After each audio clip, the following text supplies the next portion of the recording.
ముఖ్యంగా మా గల్లీలో రోడ్ల సమస్యలు బాగా. రోడ్ల సమస్యలు మోరి రోడ్లు అయితే మరీ అధ్వానంగా ఉన్నాయి. గత 15 సంవత్సరాల నుండి 20 సంవత్సరాల నుండి పాలకులు ఇక్కడ గెలుచుకుంటూ వచ్చారు కానీ పూర్తిగా కాలనీని విస్మరించారు.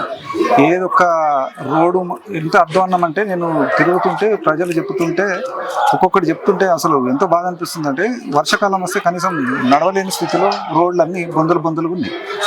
మళ్ళీ మోర్లు లేవు కరెక్ట్, ఎవడు రాడు.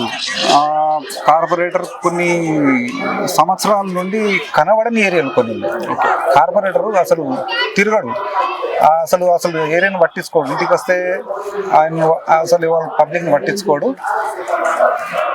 పబ్లిక్ మాత్రం చాలా అసంతృప్తిగా ఉన్నారు ఇప్పుడున్న పాలకుల పట్ల.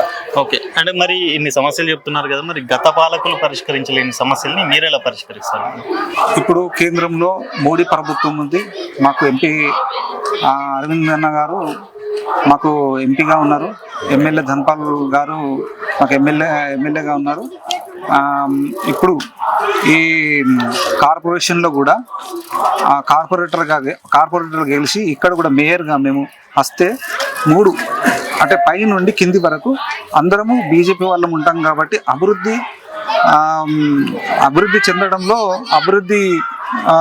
చెందడానికి ఇంకా ఎక్కువ టైం పట్టదు. ప్రతి ఒక్కటి ఇప్పటికీ మా ధన్పాల్ సూర్యనారాయణ గారు మా ఏరియాలో ఒక 3.5 కోట్ల రూపాయల వరకు బడ్జెట్ కేటాయించి కొన్ని పనులు కూడా శంకుస్థాపన అయినాయి. ఎలక్షన్ తర్వాత ఈ కట్టమైసమ్మ, ఇక్కడ పోతే హౌసింగ్ బోర్డు కాలనీ, నల్లపోచమ్మ, ఇటు హనుమాన్ మందిర్ ఏరియా, ఈ ఏరియాలలో ఒక 9-10 పనులు ఇప్పటికే లైన్లో ఉన్నాయి.